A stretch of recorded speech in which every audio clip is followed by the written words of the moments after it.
புகழ்.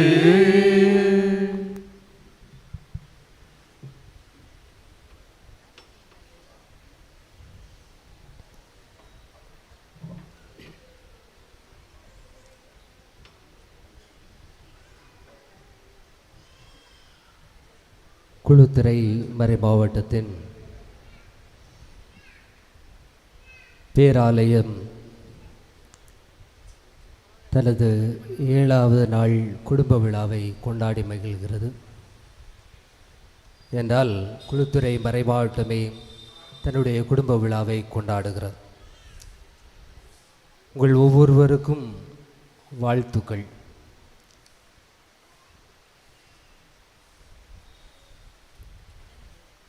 இன்றைய மைய செய்தி என்பது தேர்ந்து தெளிந்து முடிவெடுக்கும் திரு அவையாகிட என்பது. அந்த தலைப்பில் நான் ஒரு சின்ன மாற்றம் உருவாக்குறேன். தேர்ந்து தெளிதலும் முடிவெடுத்தலும் கிட்டத்தட்ட ஒரே பொருளை கொடுக்கக்கூடிய ஒன்று. தேர்ந்து தெளிதலும் முடிவெடுத்தலும் கிட்டத்தட்ட ஒரே பொருளை கொடுக்கக்கூடிய ஒன்று. இரண்டாவது, தேர்ந்து தெளிவது என்பது செயல் ஆக்கத்திற்கு பயணிப்பதற்காக. எனவே இந்த இன்றைய நாள் தலைப்பை தேர்ந்து தெளிந்து செயல்படுத்தும் திரு அவையாகிட என்ற மைய சிந்தனையில் சற்று சிந்தித்து பார்ப்போம். சீனா இன்று உலக வல்லரசுகளில் முதன்மையாக இருக்கிறது. எங்கு பார்த்தாலும் சீனாவினுடைய பொருட்கள் வியாபாரத்திற்காக குவிக்கப்பட்டிருக்கிறது. ஆனால் இப்போது இருப்பதைப் போல சீனா ஒன்றும் அப்போது வல்லரசாக இருக்கவில்லை. தன்னுடைய மக்களை அடிமைகளாக இருந்தார்கள். ஒருவேளை உணவிற்கு கூட பாடுபட்ட மக்களாக இருந்தார்கள். தங்களுடைய சுதந்திரம் பறிக்கப்பட்டு அடிமைகளாக வாழ்ந்து கொண்டிருந்த காலமெல்லாம் சீன வரலாற்றில் எழுதப்பட்ட ஒன்று. இங்குதான் அக்டோபர் 16, 1934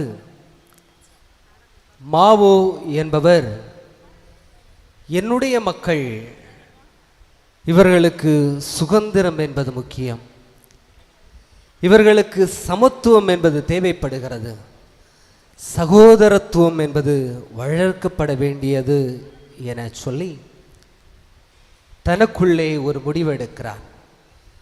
தன்னுடைய நிலைப்பாட்டை தான் சார்ந்த இளையோர்களுக்கு சொல்லி செல்கிறார். இந்த இளையோர்களையும் அழைத்து கொண்டு மாவோ ஒரு நீண்ட நெடியதொரு பயணத்தை சீனாவிலே எடுக்கிறார். சுதந்திரம், சமத்துவம், சகோதரத்துவம் என்ற மூன்றை முழங்கிக் கொண்டு சீனாவினுடைய தெருக்களில் குறுக்கும் நெடுக்குமாக செங்கொடிகளை ஏந்தி மக்களுடைய விடுதலைக்காக குரல் கொடுத்து, இந்த நேரத்தில் பல்வேறு சறுக்கல்கள், இடர்பாடுகள், எதிர்ப்புகள், சரியான பாதை இல்லை, யாவற்றையும் கடந்து அரசுக்கு எதிராக ஒரு நீண்ட நெடியதொரு பயணத்தை மாவோ தலைமையில் சீனா மேற்கொண்டது. எனவே தான் 368 நாட்கள் நடந்த இந்த பயணத்தில் 10,000 கிலோமீட்டர் மக்கள் நடந்தார்கள். இயேசு கிறிஸ்துவில் அன்புக்குரியவர்களே, இந்த கடினமும் இந்த உணவு இல்லா சூழலும் இவர்களுடைய உழைப்பும் எதையும் கண்டு துணிந்த செயல்பாடு என்பவை இந்த சீனாவிற்கு விடுதலை காற்றை சுவாசிக்க அடித்தளமாக இருந்தது. என்றால் தேர்ந்து தெளிதல் என்றால் என்ன? நம்முடைய முன்னுரையில் நிறைய விளக்கங்கள் கொடுத்திருந்தார்கள். தேர்ந்து தெளிதல் என்பது எடுத்த குறிக்கோளை எத்தனை தடைகள் வந்தாலும் மனத்திடத்தோடு அடைவது. இதுதான் தேர்ந்து தெளிதல். எடுத்த இலக்கை அல்லது எடுத்த குறிக்கோளை எத்தனை தடைகள் வந்தாலும் மனத்திடத்தோடு அடைவது. இதுதான் தேர்ந்து தெளிதல். இயேசு கிறிஸ்துவில் அன்புக்குரியவர்களே, சீனா எப்படி இருக்க வேண்டும் என ஒருவன் ஒரு இலக்கை நோக்கி பயணித்தார். என்னுடைய மக்கள் எப்படி இருக்க வேண்டும் என இலக்கை நோக்கி பயணித்தார். என்னுடைய மக்கள் எதுவாக ஆக இருக்க வேண்டும் என ஒருவன் இலக்கை நோக்கி பயணித்தான். இந்த இலக்கிலே எத்தனை தடைகள் வந்தாலும் மனத்திடத்தோடு தொடர்ந்து ஓடிக்கொண்டே இருந்தானே, இதுதான் தேர்ந்து தெளிதல் என்பது பொருள். விவிலியத்தில் இஸ்ரேல் மக்கள் பல்வேறு துன்பங்களை படுகிறார்கள். ஆண்டவரோடு ஒரு உடன்படிக்கை, ஒரு இலக்கு. உங்களுக்கு கானான் எனப்படும் நாட்டை, பாலும் தேனும் பொழியக்கூடிய நாட்டை கையளிப்பேன் என்பதுதான் அவருடைய இலக்கு. அங்கே செல்வதற்கு இவர்கள் தங்கள் எதிரிகளிடம் போராட வேண்டியிருந்தது. பாலை நிலத்தில் கஷ்டப்பட வேண்டியிருந்தது. தன்னுடைய மக்களே தனக்கு எதிராக பேசக்கூடிய நிலை யாவற்றையும் ஆண்டவர் சகித்தார், தேர்ந்து தெளிந்தார். அவர்களை கானான் நோக்கிய ஒரு பயணத்தை அழைத்து சென்றார். ஆண்டவர் இயேசு கிறிஸ்து தன்னுடைய பணிவாழ்வை துவங்குவதற்கு முன்பாக பாலை நிலத்தில் தன்னை ஒரு ஆய்வு கொள்கிறார். ஒரு இலக்கு, இறையாட்சி என்ற ஒரு இலக்கு. இந்த இலக்கை நோக்கி எனது பயணம் எப்படி இருக்க வேண்டும் என்பதை ஆழமாக சிந்தித்தார். 40 நாட்கள் தியானிக்கிறார், அதே பயணிக்கிறார். இந்த 3 ஆண்டுகள் ஏகப்பட்ட போராட்டம், எள்ளினையாடல்கள், மதிக்காத சூழல்கள், சிலுவையில் நிறைந்தார்கள். எதையும் பொருட்படுத்தவில்லை. இலக்கு. அவர் தன்னுடைய வாழ்க்கையை தேர்ந்து தெளிந்தார். இன்னும் விவிலியத்தில் தூய பவுலடியாரை சொல்லலாம். கிறிஸ்தவர்கள் துன்பப்படுத்துவது அவருடைய இலக்காக இருந்தது. சட்டம் என்பது மையப்படுத்தி இருந்தது. ஆனால் இவை யாவற்றையும் தூக்கி போடுகிறார். சேவானுடைய கொலை, இவருடைய கண் முன்னால் சேவானை கொலை செய்கிறார்கள், கல்லறிந்து கொலைப்படுகிறார்கள். 4 ஆண்டுகள் அமைதியான வாழ்க்கை, மீண்டும் ஒரு பாலை நில அனுபவம். இங்கே தன்னுடைய இதயத்திலே ஒரு இலக்கு இருக்கிறது. தன்னுடைய இதயத்திலே ஒரு இலக்கு இருக்கிறது. தேர்ந்து தெளிகிறார். தான் எதற்காக அழைக்கப்பட்டிருக்கிறோம், எவ்வளவு கிறிஸ்தவர்களையும் அவமானப்படுத்தியாரோ அத்தனை அவமானங்களை, ஏன் அதற்கு ஒருபடி மேலாக தூய பவுலடியார் தன்னுடைய வாழ்வில் கிறிஸ்துவுக்காக துன்பப்பட்டார். கலாத்தியர் நூல் அவருடைய துன்பங்கள் அடுக்கப்படும். இயேசு கிறிஸ்துவில் அன்புக்குரியவர்களே, தேர்ந்து தெளிதல் என்பது எடுத்த குறிக்கோளை எத்தனை தடைகள் வந்தாலும் மனத்திடத்தோடு அடைவது என்பதுதான் தேர்ந்து தெளிதல். இந்த தேர்ந்து தெளிவதற்கு நாம் வாழக்கூடிய இந்த காலச்சூழலில் எவையெல்லாம் தடையாக இருக்கிறது என்றால், சுயம் தேடும் ஒரு போக்கு. சுயம், எல்லாருக்கும் சுயம். நான் சுயம் தேடக்கூடிய ஒரு நிலைமையில் நாம் இருப்பது நாம் சரியாக முடிவெடுப்பதற்கு தடையாக இருக்கிறது. இரண்டாவதாக, இந்த உலகை பல்வேறு கருத்தியல்கள் ஆட்சி செய்கிறது. இந்த கருத்தியல்கள் ஆட்சி செய்யக்கூடிய இதை ஒரு சில கருத்தியல்களோடு என்னை பின்னி பிணைந்து அதில் மட்டுமே என்னுடைய பார்வையை துளைத்து ஒருதலைபட்சமாக செயல்படக்கூடிய பார்வை என்பது 2. மூன்றாவதாக போதை. 4ஆவதாக விரைவு கலாச்சாரம். எல்லாம் ஃபாஸ்ட். உணவிலிருந்து எல்லாமே ஃபாஸ்ட், விரைவு கலாச்சாரம்.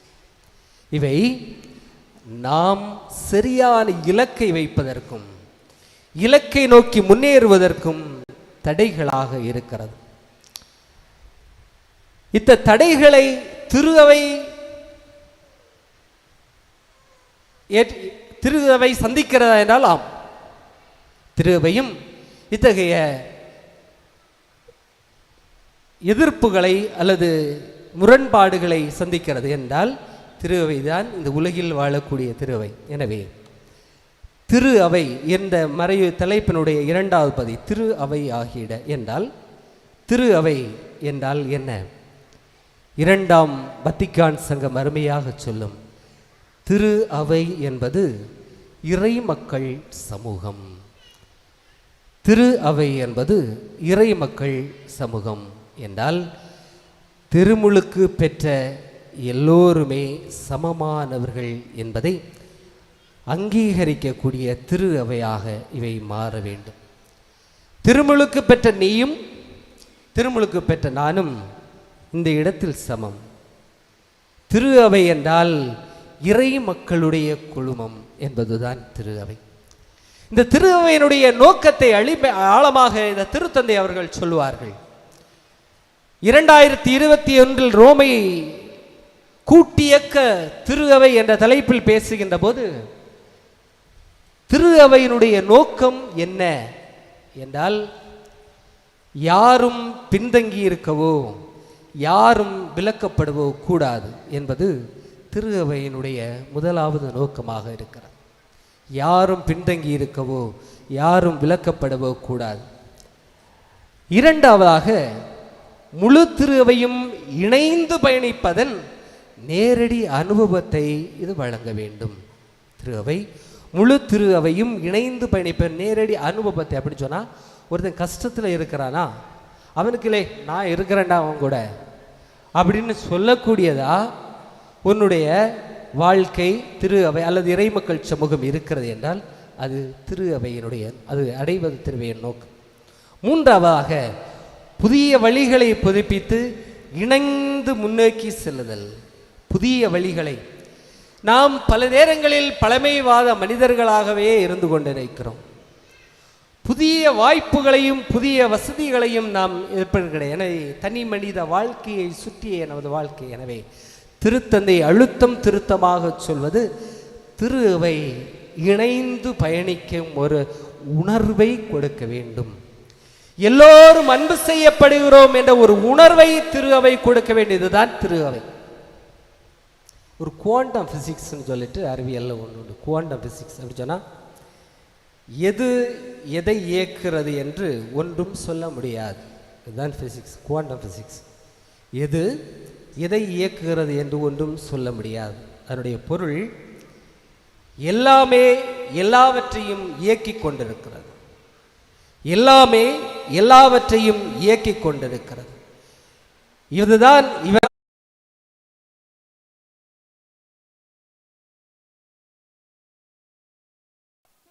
இருக்கிறது. எனவே எல்லோராலும் எல்லாமே எல்லாவற்றையும் ஒன்றே ஒன்று இயக்கிக் கொண்டே இருக்கிறது என்றால் ஒவ்வொன்றும் அர்த்தம் பெறுகிறது, ஒவ்வொன்றும் அழுத்தம் பெறுகிறது. எல்லாரும் எல்லோரும் மதிக்கப்படக்கூடியவர்கள் என்பதை இந்த அறிவியல் சொல்லித் தருகிறது. மீண்டும் ஆப்பிரிக்காவில் உபுந்தோ அப்படின்னு ஒரு தத்துவம் உண்டு. அந்த உபுந்தோ தத்துவம் என்ன சொல்லணும்னா, அது கூகுள் பண்ணி பாருங்கள், நல்லா இருக்கும்.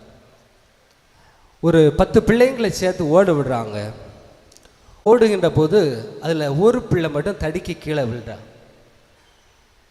இந்த இடத்துல மற்ற 9 பிள்ளைங்களும் திரும்பி வருது. அந்த ஒரு பிள்ளையும் எடுத்துட்டு சேர்ந்து அந்த வரியில் எல்லையை அடைகிறார். இந்த இடத்துல இந்த தத்துவம் என்ன சொல்லுதுன்னா, நீ இருப்பதால் நான் வாழ்கிறேன், நீ இருப்பதால் நான் வாழ்கிறேன். யாராவது நான் தனியாக வாழ முடியும்னு சொல்ல முடியுமா? வாழ முடியுமா? யாராவது யாரும் எனக்கு தேவையில்லை, நான் பார்த்துக்கிடுவேன் அப்படி சொல்ல முடியுமா?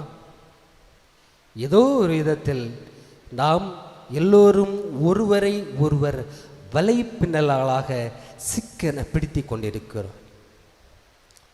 இந்த இடத்தில் திரு அவை என்பது எல்லோரும் இணைந்து பயணிக்கக்கூடிய ஒரு அனுபவத்தை கொடுக்க வேண்டும் என சொல்வார். முதல் கிறிஸ்தவர்களுடைய வாழ்க்கை நமக்கு உதாரணமாக இருக்கிறது. முதல் கிறிஸ்தவர்கள் தங்களுக்கு இருப்பவை யாவற்றையும் பொதுமையாக வைத்திருந்தார்கள். முதல் கிறிஸ்தவர்கள் தங்களுக்கு இருப்பவற்றை பிறரோடு பகிர்ந்து கொடுத்து வாழ்ந்து கொண்டிருந்தார்கள். முதல் கிறிஸ்தவர்களுக்கு இடையில ஒரு பிரச்சனை வந்துச்சுன்னு சொன்னா அவங்க வா அப்படின்னு சொல்லிட்டு வந்து உட்கார்ந்து பேசி அந்த பிரச்சனைகளுக்கு உரையாடல் மூலம் தீர்வு கண்டு சென்றார்கள். இதுதான் முதல் திருஅவையாக இருந்தது. கிறிஸ்துவம் ஒரு மதமாக இருக்கவில்லை. இங்க கிறிஸ்தவம் ஒரு மதமாக இருக்கவில்லை. மாறாக அவர்களுடைய வாழ்க்கை முறைதான் கிறிஸ்தவமாக உணரப்பட்டது. ஆனால் கிறிஸ்தவம் திருஅவை படிப்படியாக வளருகிறது, மதமாகிறது, அரச மதமாக ஏற்றுக்கொள்ளப்படுகிறது. இங்கே கிறிஸ்தவம் வளரவில்லை. மாறாக ஆயர்கள் வளர்ந்தார்கள், குருக்கள் வளர்ந்தார்கள். அவர்களை சுற்றி ஒரு அதிகார வளர்ப்பு வளர்ந்தது. இங்குதான் வளர்ந்தது. இல்லை நம்ம பார்க்குறோம், சாமியார் ஒரு கோல்டு துணி போடுறாரு, பூசையில் சேலிஸ் கோல்டில் தூக்கி காட்டுறாங்க. இதெல்லாம் நம்முடைய பண்பாடா? நம்முடைய பண்பாடா? இப்படி யாராவது இந்த துணி போடுறாங்களா? அல்ல மேலே கீழே வர ஒரு நீளமாக ஒரு அங்கி, அது நம்முடைய கலாச்சாரத்துக்குரியதா? இல்லை இல்லையா? இவையெல்லாம் எப்போது கிறிஸ்தவம் அரச மதமாக உருவாகிறதோ, இந்த அரசனுக்குரிய எல்லாவற்றையும் கிறிஸ்தவம் தனக்குரியதாக மாற்றிக்கொள்ளுகிறது. எனவே இங்கே திருஅவை அன்பு செய்தல், எல்லோரும் மதிக்கப்படுதலிலிருந்து ஒரு உயர்மட்ட மேலிருந்து கீழ் வரக்கூடிய ஒரு திருஅவையாக, படிநிலை அமைப்பாக திருஅவை தன்னை மாற்றம் பெறுகிறது. இயேசு கிறிஸ்துவில் அன்புக்குரியவர்களே, இங்கே முடிவெடுத்தல் எனப்படுகின்ற தேர்ந்து தெளியக்கூடிய அதிகாரம் எல்லாம் ஒரு சிலருக்கு மட்டும்தான் கொடுக்குறாங்க. ஒரு சிலருக்கு மட்டும்தான் கொடுக்குறாங்க. எல்லோரும் இணைந்து தேர்ந்து தெளிய வேண்டும் என்பதற்காகத்தான் திருத்தந்தை 2021 இணைந்து பயணிக்கும் திருஅவை என்ற ஒரு கருத்தை முன்னோக்கி மொழிந்தார். இந்த இணைந்து பயணிக்கக்கூடிய திருஅவைக்கு 3 காரியங்கள் தடையாக இருக்கிறது. 3 காரியங்கள் தடையாக இருக்கு. முதலாவதாக திருத்தந்தை சொல்வது ஆதிக்க மனநிலை என்றால், அருள் பணியாளராக அர்ச்சிக்கப்பட்ட உடனே எல்லாம் வந்துச்சு அப்படின்னு ஒரு எண்ணம் இருக்கு அப்படி சொல்றார். அப்படி ஆயிடுச்சா? இங்கே தானே ஆர்டினேஷன் எல்லாம் நடக்குது. அருள் பணியாளராக திருநிலைப்படுத்தோன்னு எல்லாம் அப்படி ஒன்றும் இல்லை. சரியா? எனவே திருஅவை திருமுழுக்கு பெற்ற சமூகத்தோடு இணைந்த ஒரு பயணம். இந்த ஆதிக்க மனநிலை சாமியாருக்கு மட்டும் இல்லை, ஒரு சிலருக்கு இருக்கிறாங்க. பொறுப்புகளில் எல்லா பொறுப்புலையும் இருப்பாங்க. மறைக்கல்ல பார்த்தா இருப்பாங்க, பாட்டு கிளாஸில் பார்த்தா இருப்பாங்க, அன்பியத்தில் பார்த்தா இருப்பாங்க, எல்லாமே ஆதிக்க மனநிலை. அடுத்தவன் செய்யட்டும்,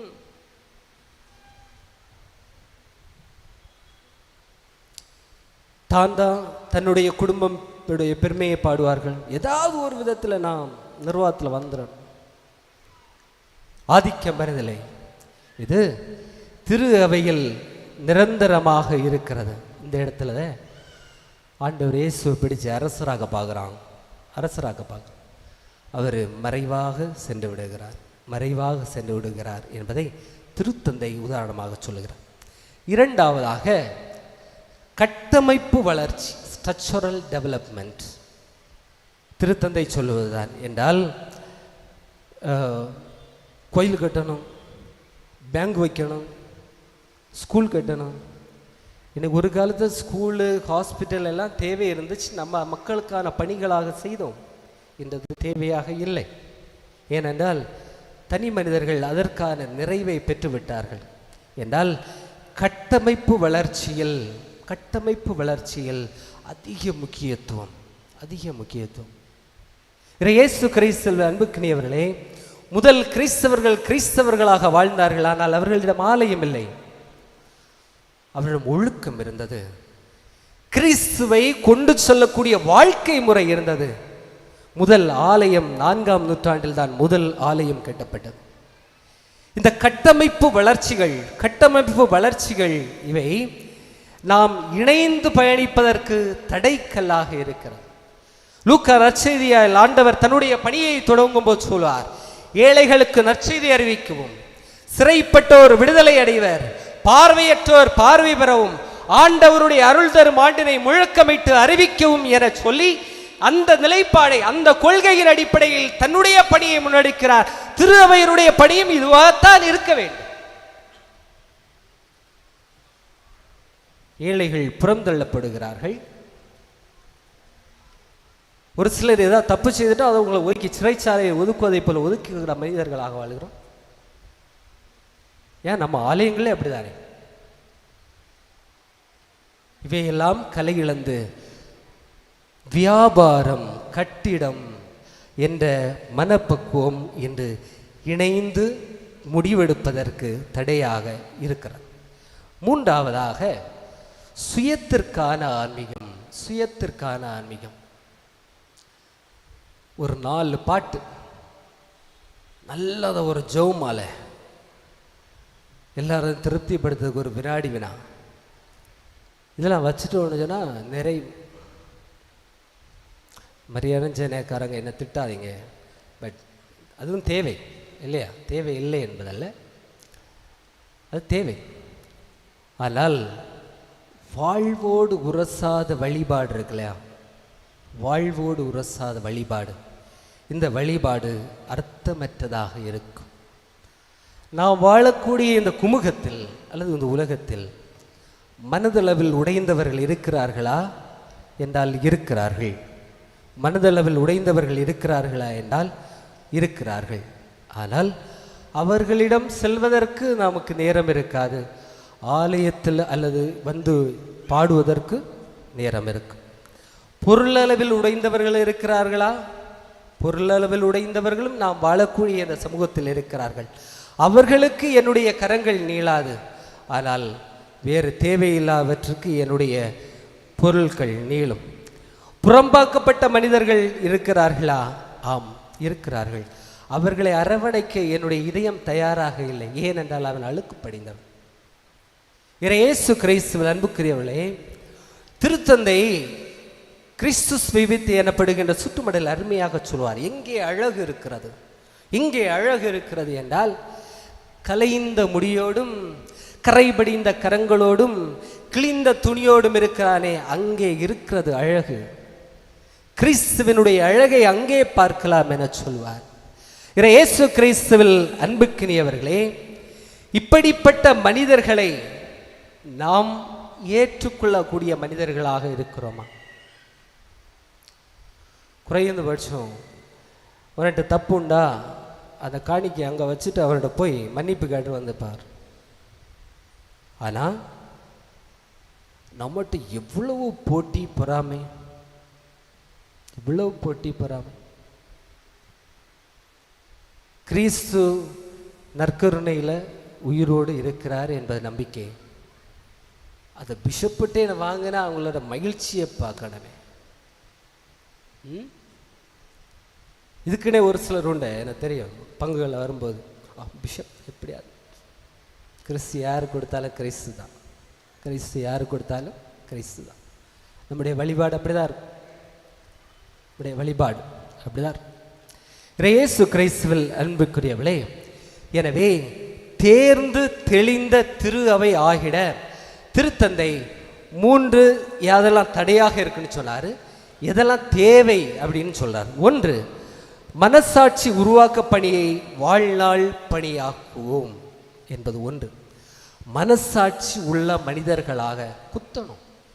தப்புச்சுதா, ஐயோ செய்துட்டேன், சே, தனக்குள்ளே அது ஒரு உணர்வு அது உடனே அது வர, அது ஒரு வாழ்நாள் பணி ஆகணும். வாழ்க்கை ஃபுல்லும் அது என்ன இருக்கணும், அது என்ன இருக்கும். திருவிழான்னு சொன்னால் நிறைய பேர் நிறைய ஜுவல்ஸ் அது இதுன்னு போட்டுட்டு வருவான். அங்கே ஒரு ஏழை வரான்ப்பா, அந்த இடத்துல ஒரு மனசு குத்தணும், நான் இது போட்டு போகிற சரியாடா, நகையெல்லாம் வச்சுருங்க, நல்லது. அது தேவையா என்ற ஒரு உணர்வு, அவனோட மனச்சாடி என்ன குத்தம் இல்லையா?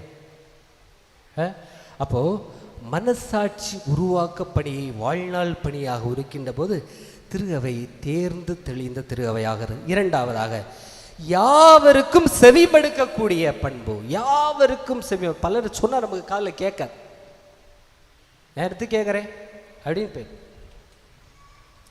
அவனுக்கு அறிவில்லை போ. குறைந்தபட்சம் செவிமடுத்தல் என்பது தேர்ந்து தெளியக்கூடிய திரு அவைக்கு அடிப்படையாக இருக்கக்கூடிய ஒன்று. செவிமடுத்தல். தவறா சொல்லட்டு, செவிமடுப்புமே கேட்பமே என்பது இரண்டு. மூன்றாவதாக, திரு அவை தேர்ந்து தெளியக்கூடியவை குரலற்றவனின் குரலாக ஒலிக்க வேண்டும். குரலற்றவனின் குரலாக ஒலிக்க வேண்டும். நமக்கு இன்னைக்கு ஆடம்பரத்துக்கு தான் ஆலயமும் வழிபாடும் ஆலய விழாகும். குரலற்றவனுடைய ஆமுசா இருக்குல்ல, ஆமுசாவில் எத்தனை ஊனமுற்றவர்கள் இருக்காங்கன்னு ஏதாவது லிஸ்ட் வச்சுருக்கீங்களா? வச்சுருக்கீங்களா? பேராலயம் பல்லாயிரம் நம்மள்கிட்ட இருக்கிறது இல்லை. இந்த வருஷம் எத்தனை பிள்ளைங்க 12th எழுதுனாங்க, அதுக்கு மேலே யாராவது படிக்க போகாமல் இருக்கிறாங்களா? நம்ம யோசிக்க மாட்டோம். ஆமுசா தேர்தல் நமக்கு முக்கியமாக இருக்கு. சரி, 30 வயசாச்சு, கல்யாணம் ஆகாமல் எத்தனை பிள்ளைங்க இருக்காங்க, அவர்களை பற்றி சிந்திப்பதும் நான் இல்லை. அல்லது நம்முடைய மதம் இவற்றை கடந்து என்னுடைய இந்து சகோதரர்கள், முஸ்லீம் சகோதரர்கள் இவர்களோடு இணைந்து வாழக்கூடிய உறவு நிலைகள் உருவாக்கம், இவற்றை பற்றி என்பதற்கு நமக்கு நேரமில்லை. இறையேசுவில் அன்புக்குரியவர்களே, மனசாட்சி உருவாக்க பணி வாழ்நாள் பணியாகவும் யாவருக்கும் செவிமடுக்கக்கூடிய திரு அவையாகவும் குரலற்றவனுடைய குரலாகவும் ஒலிக்கக்கூடிய திரு அவை எங்கே ஒலிக்கிறது? இந்த திரு அவைதான். இந்த திரு அவைதான் தேர்ந்து தெளிந்த திரு அவை என திருத்தந்தை சொல்கிறார். நான் சொல்லலை, திருத்தந்தை அவர்கள் சொல்லுகிறார். எனவே எகிப்திய நாகரிகத்தை பற்றி கேள்விப்பட்டிருப்பீங்க. இந்த உலகில் பெரிய நீண்ட ஒரு நாகரிகம் என்றால் எகிப்திய நாகரிகம். இந்த எகிப்திய நாகரிகம் எப்படி வளர்ந்துன்னு சொன்னால், நைல் நதியில் கரையில் விவசாயம் அதிகமாக போட்டான். விவசாயம் போட்டு அவர்களுக்கு நிறைய செல்வம், அதை வைத்தே மக்களை வளமையாக வைத்திருந்தார்கள். எனவே அந்த நாகரிகம் நீண்ட நெடிய ஒரு நாகரிகமாக இருந்தது. அடுத்து மெதுவாக கொஞ்சம் கொஞ்சமாக அவங்க மேலே வந்தாச்சு, துதிப்பாடல்கள் நடக்குது, அரசனை புகழ்ந்து பேசுகிறோம். இங்கு அரசன் கடவுளாக்கப்படுகிறான். எல்லோரும் நான் என்ற முதன்மை அழுத்தம் பெறுகிறது. நான் என்ற முதன்மை பல இடங்களில் அழுத்தம் பெறுகிறது. எகிப்திய நாகரிகம் அழிந்து விட்டது.